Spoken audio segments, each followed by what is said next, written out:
Good afternoon, CFM. This is Coach Matt. It is time for our Saturday workout, and it is time for Gaza.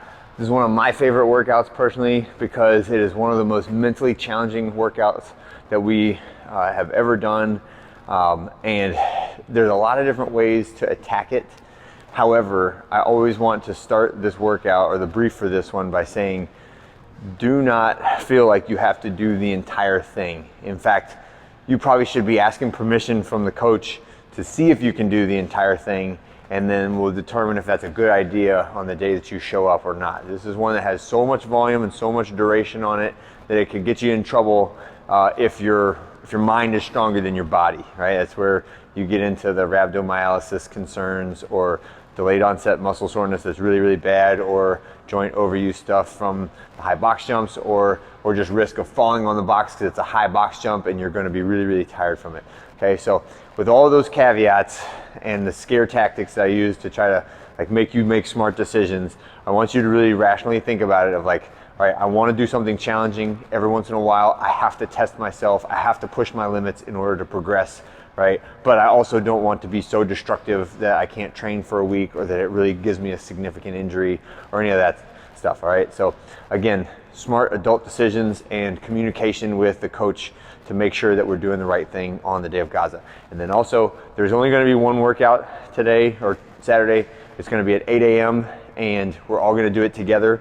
Okay, so you may end up sharing a 30-inch box or a 24-inch box, whichever the case may be.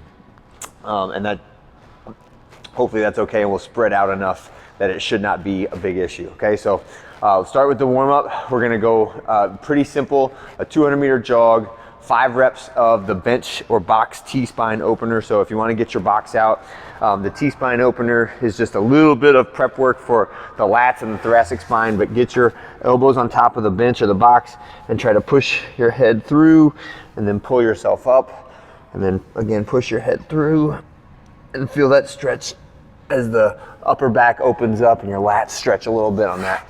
Next is 10 heel toe rocks and 5 frog hops. So rocking back and forth on the heels and up to the toes, and then frog hops, touching the ground, jumping, right? So we're getting all the lower extremities ready, all the jumping movements, the jumping pattern prepped, so that hopefully we'll be able to run, jump, swing, push, pull without any pain, right? And we're appropriately warmed up for it. This is notably a shorter warm-up just because the workout is so long, right?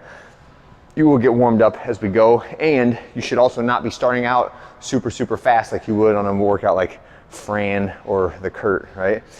So you can definitely start out at a very moderate pace, knowing that the volume is gonna add up on you, okay? So we'll start off with 35 reps of a kettlebell swing. This is 53-35, so the medium weight, but we're going to the American height, right? And don't sleep on those 35 reps. So 35 is a relatively large number multiplied out by 5 sets. That's a significant volume. So just pay attention to the shoulders, the upper back, the lower back, the hamstrings when we do that.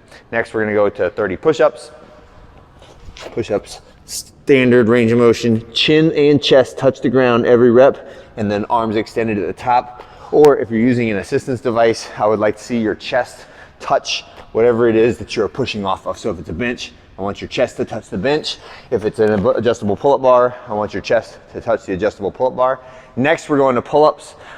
Today, anyhow is fine, right? So kipping pull-ups is fine. Jumping pull-ups is fine. Whatever you want to do for that.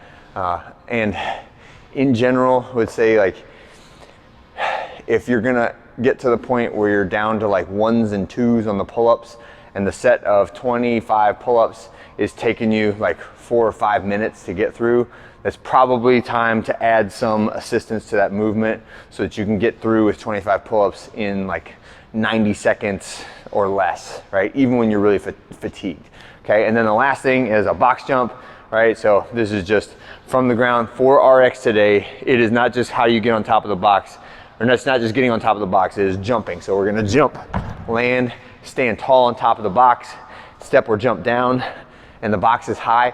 For me on Gaza, this has always been the part that spikes my heart rate the worst, right? It's only 20 reps, but that 30-inch box jump absolutely makes me feel holy cow. The rest of those things I can kind of motor through, take a little break, keep going. the 30-inch box jumps is always what gets me. So to combat that, hopefully you've seen, we've been doing some high box jump training in the last couple months. So we'll see how that pays off, right, on the day of Gaza. And then, oh yes, we finish with a 1 mile run, right? And this is one where you can definitely feel free to scale the volume on the running, scale the volume on the exercises, partner up the exercises, and then partner up and run together. Those are a lot of different good options that we have. I'll have some more written up on the board for you on the day of the event. But that is essentially it. So 5 rounds through, and when we do it in the past, a single round, an extremely fast single round is in the 12-minute range, right? I know it can be done faster, but from what we've seen, 12 minutes is a very, very fast single round, right? So think more like 15 to 17 minutes for a round, and that'll give you a picture of how long a 5-round workout will be of that type, okay? And that is it for the workout. I hope you guys had a great one. Make sure you recover, drink water, go get in your ice bath, sauna, hot tub, massage chair, etc. All the things to do it. We'll do a little ROMWOD at the end to help everybody cool down from it. Hopefully the weather cooperates with us, but it should be cooler, and that will be a great one. So hope you guys enjoyed the week, and I'll see you on Monday.